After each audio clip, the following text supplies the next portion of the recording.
안녕하세요, 여러분. 오늘은 인생의 후반부를 더 풍요롭고 따뜻하게 살아가기 위해 꼭 필요한 이야기, 바로 노년을 위한 취미 생활에 대해 이야기해 보려 합니다. 사람은 누구나 결국 은퇴하게 됩니다. 바쁘게 살아온 삶이 갑자기 조용해지고 해야 할 일도, 나를 기다리는 사람도 줄어들면 문득 허전함이 찾아옵니다. 그래서 노년에는 어떻게 살아야 할까 보다 무엇을 하며 살아야 할까가 더 중요한 질문이 됩니다. 노후의 시간을 풍성하게 채워주는 가장 좋은 방법 중 하나는 바로 취미 생활입니다. 단순히 시간을 때우는 것이 아니라 내 마음을 쓰고 내 에너지를 담을 수 있는 취미는 삶의 활력이 되어줍니다. 어떤 분은 이렇게 말합니다. 이 나이에 무슨 새로운 걸 해? 하지만 정말 중요한 건 거창한 무언가가 아니라 내 하루를 조금 더 의미 있게 만드는 작은 일상입니다. 자, 그럼 지금부터 어떤 취미 생활들이 있는지에 대해서 알아보도록 하겠습니다. 구독과 좋아요 눌러주시면 바로 시작합니다. 첫째는 걷기입니다. 몸과 마음을 동시에 치유하는 시간. 걷기는 가장 간단하지만 가장 강력한 취미입니다. 매일 30분만 걸어도 심장 건강이 좋아지고 혈압 조절, 관절 유연성, 기분 회복까지 이어진다는 연구 결과가 많습니다. 걷기의 진짜 매력은 리듬감과 해방감입니다. 오롯이 나만의 호흡으로 세상과 걸음을 맞추는 시간. 스마트워치로 걸음을 기록해 보거나 매일 똑같은 길이 아닌 새로운 길을 걸어보세요. 지루함은 줄고 즐거움은 늘어납니다. 예를 들어 매일 아침 일정한 시간에 일어나 동네를 산책하는 일.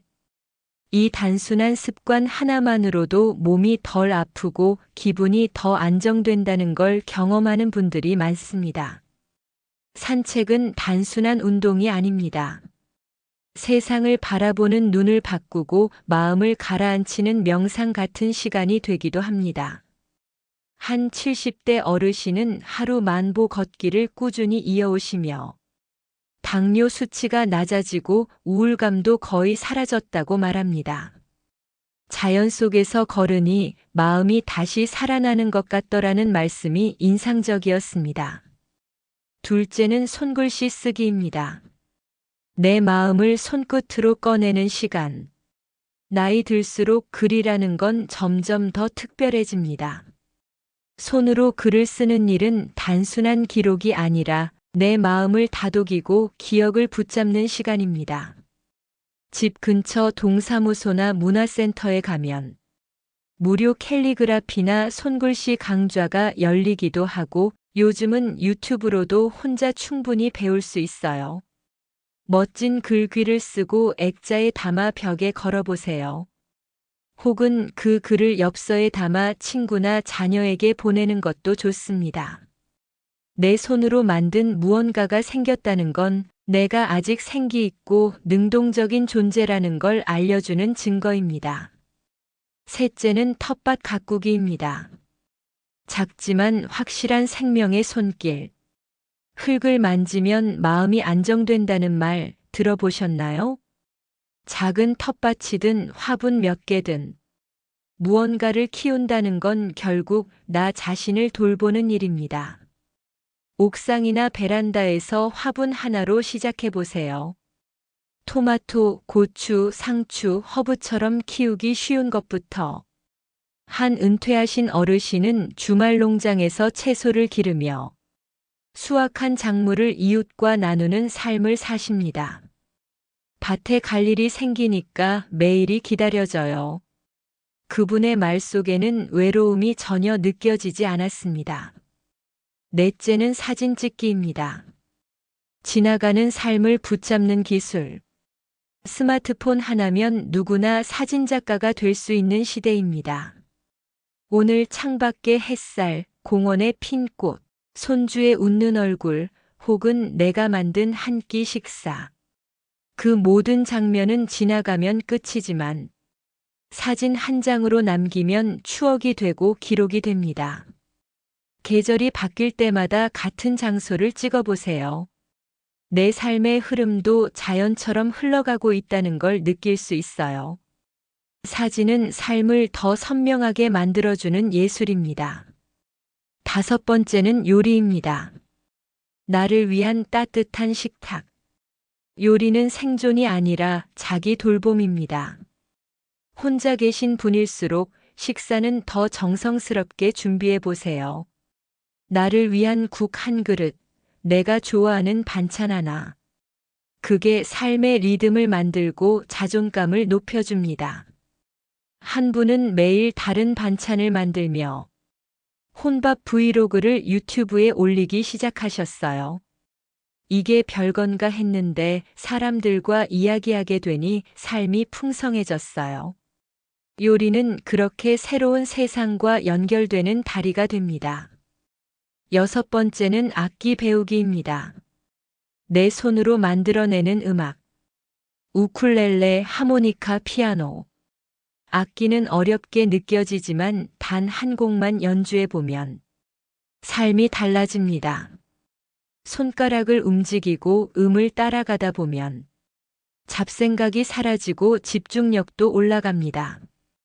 무엇보다 스스로에게 놀라게 됩니다. 내가 이런 걸 할 수 있었구나.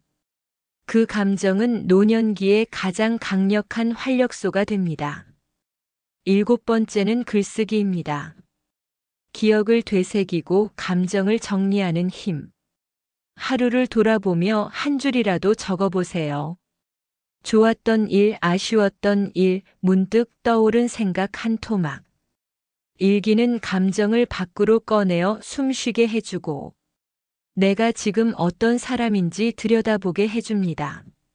나중엔 가족에게 주는 편지로 혹은 내 삶을 돌아보는 에세이로 심지어 자서전으로 확장시킬 수도 있죠. 내가 살아온 이야기를 남긴다.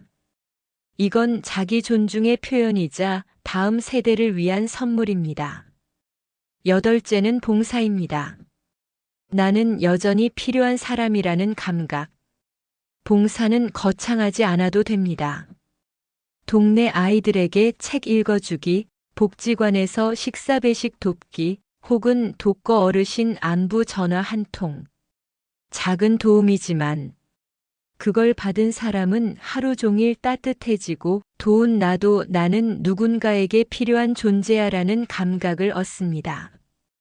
은퇴 후에 사라지는 역할감을 봉사라는 방식으로 다시 되찾을 수 있습니다. 아홉 번째는 색칠하기입니다. 마음을 비우고 나를 채우는 시간. 색연필로 색칠하는 시간, 어릴 땐 놀이였지만 지금은 힐링입니다. 요즘은 어른들을 위한 컬러링북이 정말 많습니다. 복잡한 생각을 내려놓고 색을 고르고 칠하는 동안 머릿속이 환기되고 감정이 정리됩니다.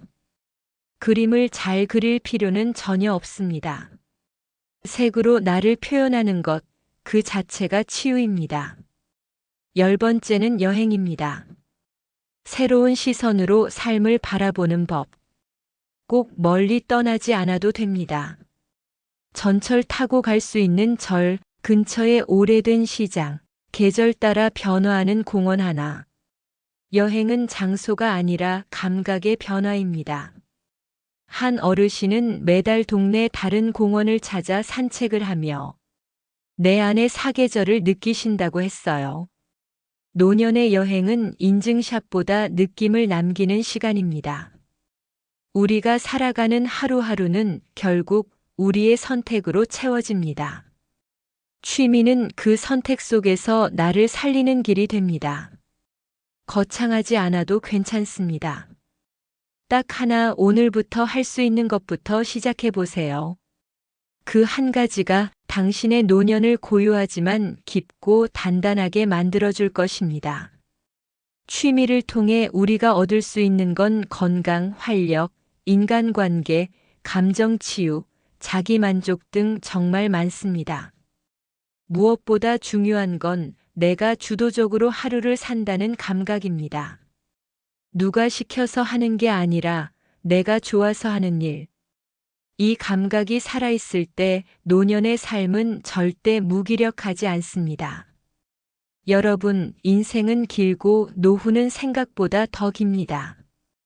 우리가 준비하고 채워야 할 시간은 지금부터입니다. 오늘 영상이 여러분에게 조금이라도 동기부여가 되길 바랍니다. 어떤 작은 일이라도 좋습니다. 내 마음이 움직이는 일, 내가 손대고 싶은 것, 나를 웃게 만드는 것. 그것 하나면 충분합니다. 그게 여러분의 노후를 더 따뜻하게, 더 편안하게 만들어줄 겁니다. 오늘도 여러분의 하루가 의미 있게 채워지길 바라며 다음 영상에서 다시 뵙겠습니다. 끝까지 시청해 주셔서 감사합니다. 구독과 좋아요는 영상을 제작하는 데 큰 힘이 됩니다. 감사합니다.